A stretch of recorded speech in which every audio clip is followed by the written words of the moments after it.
রাজধানীর কাকরাইলে Wills little flower school and কলেজে ডক্টরস অ্যাসোসিয়েশন অব বাংলাদেশ এর কার্যনির্বাহী পরিষদের নির্বাচন আয়োজন করা হয়। এতে প্রধান অতিথি হিসেবে লন্ডন থেকে ভার্চুয়ালি যুক্ত হন বিএনপির ভারপ্রাপ্ত চেয়ারম্যান তারেক রহমান। অনুষ্ঠানে বিশেষ অতিথির বক্তব্যে বিএনপি মহাসচিব মির্জা ফখরুল ইসলাম আলমগীর বলেন, আমাদের দেশের চিকিৎসা সেবার মান উন্নত হলেও দীর্ঘদিনের হিংসাত্মক পদ্ধতির জন্য তা সঠিকভাবে কাজ করতে পারে না। ফলে দেশের মানুষ উন্নত চিকিৎসা সেবা থেকে বঞ্চিত হচ্ছে। সবার জন্য সঠিক মানের চিকিৎসা সেবা নিশ্চিত করার আহ্বান জানান তিনি। আমাদের যে সিস্টেম, আমাদের দেশে আমরা যে পারস্পরিক হিংসা জিজ্ঞাসা আপনার এর মধ্য দিয়ে যে একটা কালচার তৈরি করেছি, এই কালচারটা আমাদেরকে ধ্বংস করে দিচ্ছে।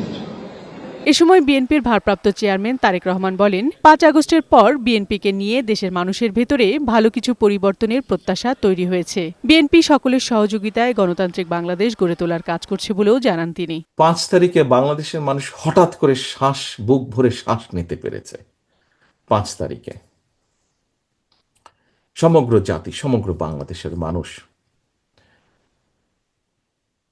এই যে শ্বাস নিতে পেরেছে, তারপরে কিন্তু মানুষ কি চায়? মানুষ চায় সামনের দিনগুলো যাতে ভালো হয়। হ্যাঁ, বাস্তবতা হচ্ছে সাথে সাথে মুহূর্তে ভালো হবে না, এটি হচ্ছে বাস্তবতা।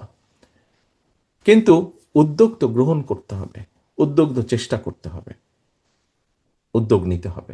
জাতীয় নির্বাচনে মানুষ ভোটের মাধ্যমে প্রতিনিধি নির্বাচিত করতে পারলেই সবার আকাঙ্ক্ষা পূরণের সুযোগ তৈরি হবে বলেও জানান তারেক রহমান। গত ১৫ বছরে কয়েক হাজার যে মানুষ গুম খুনের শিকার হয়েছে, হাজার লক্ষের কাছাকাছি মানুষ গত ১৫ বছর এবং জুলাই আগস্ট সহ যে আহত হয়েছে, বিভিন্নভাবে আহত হয়েছে, এই মানুষগুলোর প্রত্যাশা আমরা সকলে মিলে যদি পূরণ করতে সক্ষম হই, তাহলেই আমরা আমাদের প্রত্যাশার বাংলাদেশ গড়ে তুলতে পারবো।